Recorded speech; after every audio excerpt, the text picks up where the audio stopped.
Hola amigos de YouTube, hoy les voy a hablar de la que yo llamo la peor asignatura de la historia de la humanidad, educación física, esa asignatura en la que unos pobres chavales eran obligados a hacer deporte bajo el sol veraniego contra su propia voluntad.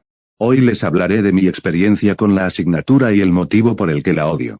Primero de todo, ¿qué es educación física?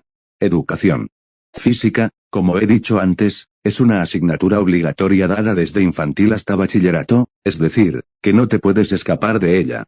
En ella se dan todo tipo de deportes, desde fútbol hasta orientación, sea lo que sea eso. ¿Y cuál es el problema?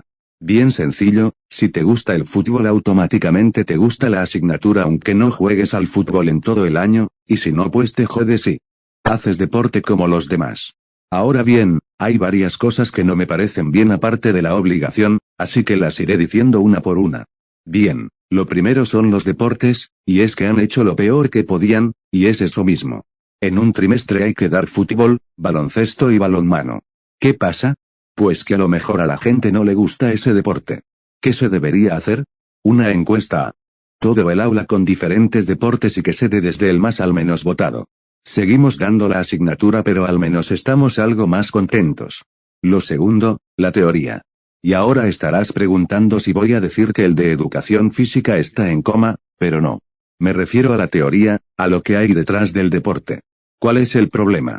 En mi colegio básicamente lo que se hacía y sigue haciendo es un examen teórico en papel y otro práctico. El problema, que aparte de no gastar una clase para explicar la teoría del deporte, esa misma teoría no tiene ninguna aplicación al deporte en cuestión. ¿Por qué? Porque en el práctico el profesor no se preocupa en mirar las faltas o técnicas. ¿Qué se debería hacer? Os cuento mi idea. Bien, creo que lo que se debería hacer sería un solo examen, pero que se hiciera por tríos. ¿Cómo? Sencillo, dos harían el práctico mientras uno hace de árbitro aplicando así lo teórico. Sería seleccionado aleatoriamente y así tendrías que aprenderte la teoría y la práctica. Otra opción sería que una persona al azar fuera profesor durante una parte de la clase o algo. Y ahora por último los profesores, la razón por la que no me gusta educación física. No todos los profesores son malos, pero en mi caso tuve uno que hizo que odiara esta asignatura más de lo que ya la odiaba desde antes. Básicamente era un profesor que estaba bien físicamente, pero que daba igual la clase que miraras, que nunca le veías haciendo deporte sino estando chilling con otros profesores, sentado a la sombrita o poniendo partes. Además, llegaba tarde a la mayoría de las clases, por lo que nos tenía 15 minutos asándonos al sol sin opción a entrar al gimnasio porque estaba cerrado ni de ponernos a la sombra porque no había. La siguiente cosa mal que hacía era pedirnos una camiseta para cambiarnos al final de cada clase. ¿Qué pasa? Que si no estabas de humor para meterte con 7 tíos que no hacían más que chillar en un cuarto de baño más pequeño que mi habitación, pues te ibas a casa con un punto negativo y un parte. ¿Y qué pasaría si esperabas a que salieran? Te ibas con un parte igual porque los chavales esos no se iban de ahí hasta que tocaba el timbre, por lo que te cambiabas y te ibas con una amonestación por parte de otro profesor por llegar tarde o correr por los pasillos para no llegar tarde. Pero eso sí, él se pasaba las 6 horas del día enseñando educación física y no se cambiaba nunca. Me atrevería a decir que solo tenía 2 camisetas y se cambiaba cada 2 o 3 días.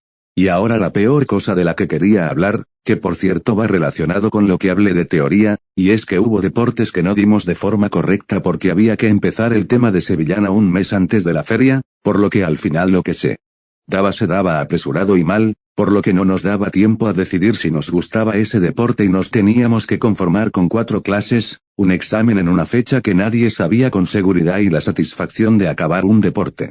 Y ya para acabar me gustaría hablar de un ejemplo de un buen profesor, uno que tenía yo en tercero de primaria. Básicamente teníamos 2 clases a la semana. Exactamente las mismas que tenemos este año. La primera la dedicaba a cualquier deporte aleatorio que tocase dar, y la segunda era juego libre.